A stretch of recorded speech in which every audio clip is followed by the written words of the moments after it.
Hello everyone. तो JSSC lab assistant का जो रिजल्ट आया है इसमें तो कुछ गड़बड़ी चल रहा है। तो उसी से रिलेटेड जो कि आपका डाउट है, सबसे पहले जो लैब असिस्टेंट के लोग हैं उनका जो डाउट वगैरह है, कुछ कुछ वेटिंग लिस्ट वगैरह ये सब का उन लोगों का डाउट है, वो थोड़ा सा इस वीडियो में डील कर देते हैं। और आगे का जो जेएसएससी का एग्जाम है, ठीक है, जेएसएससी जैसे सीजीएल वगैरह सब कुछ हो गया, उसमें इसका असर पड़ेगा, कितना पड़ेगा, क्या पड़ेगा, और वैसे लोगों को क्यों सावधान हो जाना चाहिए, ठीक है।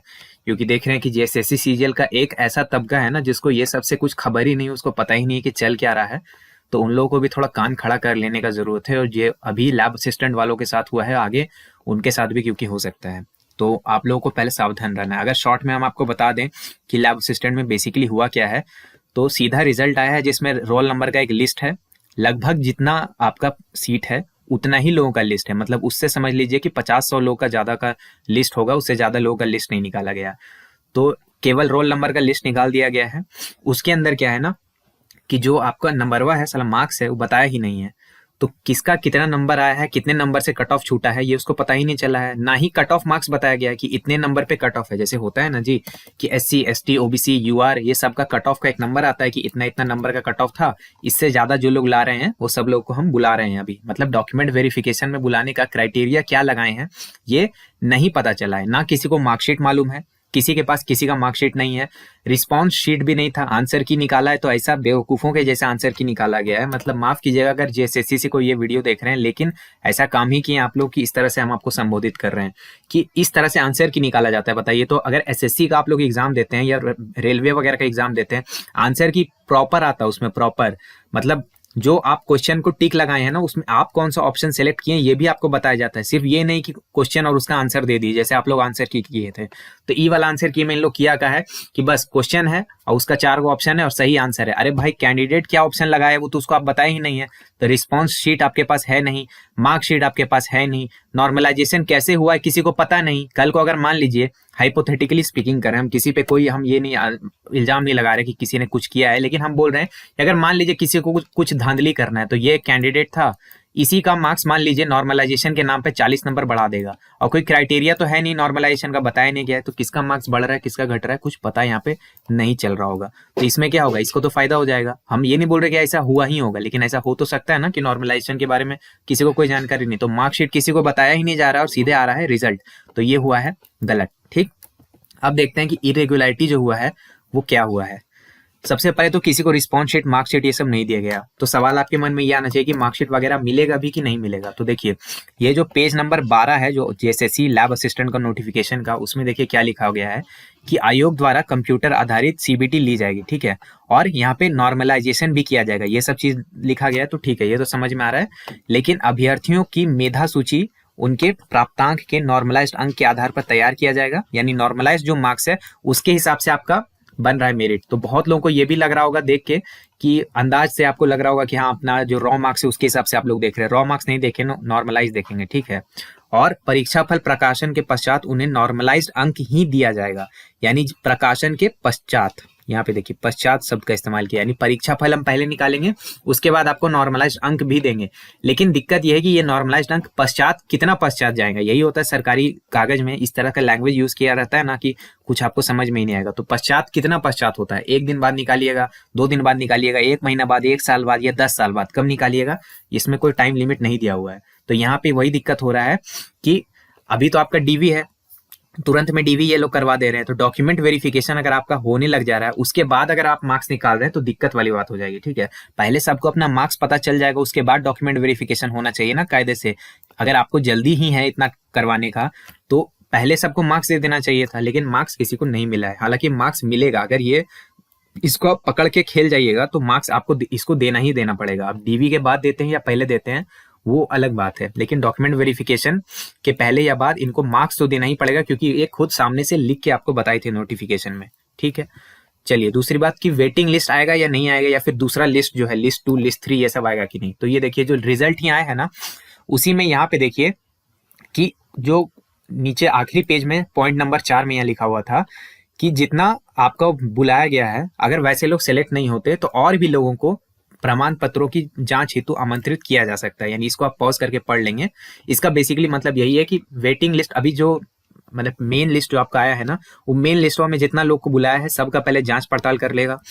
कायदे से तो देखिए उसमें से आधा से ज्यादा लोग रिजेक्ट हो जाना चाहिए, क्योंकि डॉक्यूमेंट बहुत लोग का प्रॉब्लम है, लोग वहाँ पे एलिजिबिलिटी नहीं समझे, किसी का सर्टिफिकेट वगैरह का इशू होगा, SC ST सर्टिफिकेट नहीं होगा, किसी का OBC EWS सर्टिफिकेट का दिक्कत होगा, कोई जो एजुकेशन वाला में बहुत लोग छंटेगा, क्योंकि फिजिक्स का जो रूल निकाला था, जिस तरह का सब्जेक्ट का कॉम्बिनेशन मांगा था, वो बहुत लोग के पास नहीं होगा। तो एक बहुत बड़े लोगों की संख्या है जो इससे रिजेक्ट हो सकती है। अब नहीं होती है तो फिर उस पर भी सवाल उठना चाहिए, लेकिन अगर लिस्ट में रिजेक्ट हो जाएगी, पूरा सीट अगर नहीं भरेगा, मान लीजिए लगभग 700 के लगभग में सीट है, ठीक है, मोटा मोटी हम लोग मान सकते हैं, तो अगर 400 सीट भर गया, 300 नहीं भरा, तो ये 300 भरने के लिए फिर से लगभग 300 400 500 लोग का फिर से लिस्ट में नाम आएगा, ठीक है, एक और लिस्ट निकाला जाएगा फ्यूचर में। तो ऐसे लोग जिनका इसमें नहीं आया लेकिन उनको लग रहा है कि उनका नंबर बहुत अच्छा है, वो पूरी तरह से निराश नहीं होंगे, ठीक है। वैसे निराशा वाला काम तो किया ही है JSSC वाले लोग, लेकिन अब क्या कीजिएगा, आपको थोड़ा सा तो सब्र रखना पड़ेगा, ठीक है। अब ये सवाल सबके मन में आ रहा है कि मार्क्स हमको पता कैसे चलेगा। जैसे अगर मान लीजिए एग्जाम मेरा नहीं भी निकला, कोई दिक्कत वाली बात नहीं है, लेकिन कितने नंबर से मेरा कट ऑफ छूटा, ठीक है, 2 नंबर से छूटा कि 20 नंबर से छूटा, ये जानने का मेरा अधिकार होना चाहिए ना जी। तो ये आपको मार्क्स कैसे पता चलेगा, आपका मार्कशीट बेसिकली कहाँ से मिलेगा। सबसे पहला उपाय है JSSC ऑफिस तक अपनी बात को पहुंचाइए। ये बात आप चिट्ठी के माध्यम से पहुंचाते हैं, ईमेल के माध्यम से पहुंचाते हैं, या खुद प्रेजेंट होकर के पहुंचाते हैं, ये आपके ऊपर है। सबसे बेस्ट ऑप्शन तीसरा वाला होगा कि खुद ही जाकर के बात कर लीजिए, लेकिन वही है कि यहाँ पे सब लोग सोचेगा कि पहले आप और पहले आप, ठीक है, सब बोलेगा कि आप जाइए, टीचर लोग को सबको बोल रहा होगा कि आप लोग जाइए, काहे बाबू एग्जाम तो आप दिए थे, ठीक है, तो यहाँ पे जाना भी तो आपको पड़ेगा, इसलिए आप लोग सब जाकर के मिलिए, कम से कम एक चिट्ठी तो डालिए, कम से कम ईमेल तो डालिए, उनको बताइए तो सही कि हाँ कुछ अनियमितता हमको लग रही है, हम लोग सेटिस्फाइड नहीं है, ठीक है, अपनी बात को रखिए, सभ्य भाषा में प्रॉपर तरीके से अपनी बात को बताइए। दूसरा रास्ता है RTI का, लेकिन ये रास्ता कभी इन लोग रत्ती भर भाव नहीं देते हैं। कायदे से अगर आप RTI लगाइएगा ना सेंट्रल गवर्नमेंट में, तो तुरंत आपको रिप्लाई मिलता है, टाइमली रिप्लाई मिलता है, आपको अपील का मौका मिलता है, सब कुछ ऑनलाइन है, ट्रांसपेरेंट है। यहाँ पे क्या है, JPSC के समय में आप लोगों को पता ही है, RTI लोग लगाते रह गया था, हुआ था कुछ नहीं, आखिर में जब हाई कोर्ट जाके इंटरवीन किया था तब जाके मार्कशीट वगैरह का निकला था, ठीक है। तो RTI से मार्क्स निकाल पाना उतना आसान काम नहीं है, वैसे निकालने वाले लोग JPSC में RTI के थ्रू भी निकलवा लिए थे अपना मार्कशीट, तो RTI आप लोग लगा सकते हैं। RTI ध्यान रखिएगा, झारखंड में ऑनलाइन मुश्किल है, ऑनलाइन हमको नहीं लगता होता है तो ऑफलाइन होता है, ठीक है। तो ऑफलाइन में एक काम कीजिएगा, जब RTI लगाएंगे अपना ईमेल आईडी और मोबाइल नंबर इसमें जरूर दे दीजिएगा, ताकि अगर उनको आपसे कम्युनिकेट करना हुआ तो ये रिप्लाई जो है वो हो सकता है आपको ईमेल के थ्रू जल्दी दे दें, तो ठीक है। ये तो 2 हो गया सीधा, थोड़ा बहुत सीधा रास्ता। तीसरा रास्ता जो है थोड़ा सा खतरनाक टाइप का है, कोर्ट केस। अब देखिए कोर्ट केस करने के ये 2 धारी तलवार है, क्योंकि अगर ये कीजिएगा और गलती से रिजल्ट पे अगर आपका स्टे लग गया, यानी प्रोसेस अभी तो फिर भी चल रहा है कि DV होगा, फिर सेकंड राउंड आएगा, थर्ड राउंड आएगा, ये सब होते रहेगा, लेकिन अगर कोर्ट केस हुआ, स्टे अगर लग गया, तो पूरा प्रोसेस जो है वो स्टॉल हो जाएगा, रुक जाएगा, ठीक है। फिर वही होगा, कोर्ट केस में क्या होता है आप लोग को पता ही है, आप लोग हाई कोर्ट में कोर्ट केस कीजिएगा, फिर सरकार जो है सुप्रीम कोर्ट जाएगी, ये वो फलना ढीमका झूठ मूठ का, इसमें टाइम वेस्ट जाता है। लेकिन देखिए at the end of the day आप लोग इसको एक्सेप्ट नहीं ना कर लीजिएगा कि गलत तरीका से अगर रिजल्ट आपको लग रहा है, बच्चे जो अगर सेटिस्फाइड नहीं होंगे तो उनको आखिरी रास्ता उनके पास यही बचता है और यही करना पड़ेगा, ठीक है। कुछ लोग हालांकि इसमें लगे हुए भी हैं, अभी से डायरेक्ट तीसरे ऑप्शन पे जा रहे हैं। हम ये नहीं बोलेंगे डायरेक्टली आपको क्या करना है, ये आपका डिसीजन है, क्योंकि जो अफेक्टेड स्टूडेंट है वही अपने दर्द को अभी समझ पा रहा होगा कि जो एग्जाम दिया है तैयारी करके अच्छे से, उसको अपना मार्क्स तक नहीं पता, ट्रांसपेरेंसी नाम का कोई चीज नहीं है। मतलब अगर 1% भी ये लोग सेंट्रल गवर्नमेंट से कुछ सीख सका ना, ये JSSC के लोग जो बैठे हुए हैं, बड़े बड़े अधिकारी, ये लोग भी मतलब ऊंचे ऊंचे पद पे बैठे हुए हैं, इनको अगर थोड़ा सा भी सीखना है तो थोड़ा सा SSC से सीख सकते हैं, ठीक है। लेकिन इन लोग क्या ही सीखेंगे, क्या ही इन लोगों को बोला जाए कि हो सकता है सबके ऊपर अपना कुछ कुछ दबाव भी होता है, हर ऐसा नहीं है कि हर कुछ अपनी मर्जी से किया जा रहा है, बहुत कुछ अंदर की बात होती है जो हम लोग नहीं समझ पाते। लेकिन ये तीसरा ऑप्शन है, इसको आप सोच समझ के एक्सरसाइज कीजिएगा। लेकिन हाँ, आपका अधिकार तो है कि अगर आपको लगता है कि चीजें ठीक से नहीं हुई हैं तो ये भी किया जा सकता है, ठीक है। 1-2 और दिक्कत चल रहा था रिजल्ट में, हालांकि इसको हम पर्सनली वेरीफाई नहीं किए, लेकिन आपको आप बता दे रहे हैं कि हो क्या रहा है ना, कि 1 से शुरू होने वाला एक भी रोल नंबर नहीं है रिजल्ट में, यानी 2 से शुरू होने वाला एक भी रोल नंबर रिजल्ट में नहीं है। बहुत से ऐसे लोग हैं जिनका रोल नंबर जो है वो 2 से शुरू हो रहा है, और ऐसा किसी व्यक्ति का लिस्ट में है ही नहीं, इसको हम खुद वेरीफाई नहीं किया। दूसरा, 10 अंकों वाला कोई भी रोल नंबर नहीं है लिस्ट में, सारा जो है वो 8 अंकों वाला, 8 डिजिट वाला है, यानी 10 अंक वाले किसी भी रोल नंबर का सिलेक्शन नहीं हुआ, ठीक है। तो अब ये भी कुछ लोग मैसेज करके हमको बता रहे थे, हालांकि इसका हम खुद वेरिफिकेशन नहीं किए हैं, इसलिए ये आप लोग भी एक बार देख लीजिएगा। ये भी एक वैलिड पॉइंट है कि पता नहीं अंदर में चल क्या रहा है कि 2 से शुरू होने वाले किसी रोल नंबर का सिलेक्शन और 10 डिजिट वाले किसी का क्यों नहीं हुआ। हालांकि अगर किसी का ऐसा है जो 2 से शुरू होने वाले या 10 डिजिट वाला या कोई भी ऐसा व्यक्ति जिसका सिलेक्शन हुआ है, कमेंट में आप बता सकते हैं कि हाँ मेरा रोल नंबर फलाना फलाना है, मेरा सिलेक्शन हुआ है, ठीक है। तो कम से कम कुछ तो हम लोग को आइडिया लगेगा कि सिलेक्शन होने वाला लोग दिखता कैसा है। सामने ही नहीं आ रहा कोई ऐसा लोग जिसका सिलेक्शन हुआ हो, पता नहीं कहाँ छुपा हुआ है। तो सिलेक्शन हुआ वाला कोचिंग वोचिंग भी आके हल्ला नहीं कर रहा कि मेरा 2 बच्चा का सिलेक्शन हुआ, 4 बच्चा का हुआ। आखिर कैसे वो कोई झूठा दावा भी तो करे कि मेरा 4 बच्चा का सिलेक्शन हुआ। कोई तो सामने आके बोल ही नहीं रहा है कि सिलेक्शन किसका हुआ है। लिस्ट में इतना लोग का जो नाम है कोई बोल ही नहीं रहा है कि भाई मेरा हुआ है। चलिए, अब दूसरा सबसे जरूरी बात कि जेएसएससी सीजीएल और जो दूसरे एग्जाम में आगे उस पर इसका क्या असर पड़ेगा। इसका असर होगा कि नहीं होगा? बिल्कुल होगा, क्योंकि सेम तरीका नोटिफिकेशन में लगभग सब कुछ कॉपी पेस्ट है। जेएसएससी सीजीएल में भी, वहां भी अगर सेम चीज हो गया तो वहां भी वही होगा। डॉक्यूमेंट वेरिफिकेशन का लिस्ट निकलेगा, 2000 पद है, 2500 या 3000 का नाम लिस्ट में नाम आ जाएगा, और इतना लोग में फिर वही होगा कि नाम कुछ नहीं, आपको पता नहीं है, बस वहां पे एक रोल नंबर आ जाएगा। अब रोल नंबर से जाके अपना डीवी करवाइए। अब पहला लिस्ट में आपका नाम आ गया तब तो ठीक है, नहीं तो बैठे रहिए। तो यहाँ पे भी अगर वही चीज हो गया, इसमें तो कम से कम आपके पास ये रहेगा ना कि कार्बन कॉपी रहेगा अपना रिस्पॉन्स शीट का, ओएमआर का, तो कुछ तो आपको आइडिया लगेगा। लेकिन नॉर्मलाइजेशन यहाँ भी होने वाला है जेएसएससी सीजीएल में। तो नॉर्मलाइजेशन किस तरह से होगा नहीं होगा वो तो तभी ना पता चलेगा जब मार्कशीट आएगा। और मार्कशीट अगर इसमें आप लोग नहीं निकलवा पाते हैं लैब असिस्टेंट में, तो यहाँ भी मार्कशीट भूल जाइए, फिर यहाँ भी नहीं आने वाला है।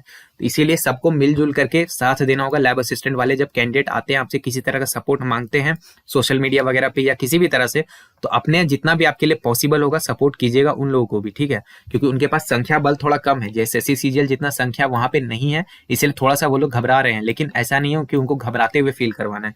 जो भी जिसका भी जितना कैपेसिटी होगा, ठीक है। मेरा कैपेसिटी बस इतना ही का है कि हम एक छोटा सा वीडियो बना सकते हैं, ठीक है। हम अभी झारखंड में है नहीं, झारखंड के बाहर है, तो मेरे पास बहुत ज्यादा कैपेसिटी है नहीं। तो जो मेरा कैपेसिटी है उस हिसाब से हम काम कर रहे हैं। बाकी आप लोग भी सपोर्ट करने की कोशिश कीजिएगा, जेन्युइन बात को जेन्युइन तरीका से रखिएगा, ठीक है। किसी भी तरह का हिंसक प्रवृत्ति का काम नहीं करना, किसी भी तरह की अभद्र भाषा का प्रयोग नहीं करना है। सही तरीके से सलीके से आयोग तक अपनी बात को पहुंचाइए। अगर आयोग नहीं सुनता तो सुप्रीम कोर्ट का, माफ कीजिएगा, हाई कोर्ट का जो रास्ता है वो आपके सामने खुला हुआ है, ठीक है।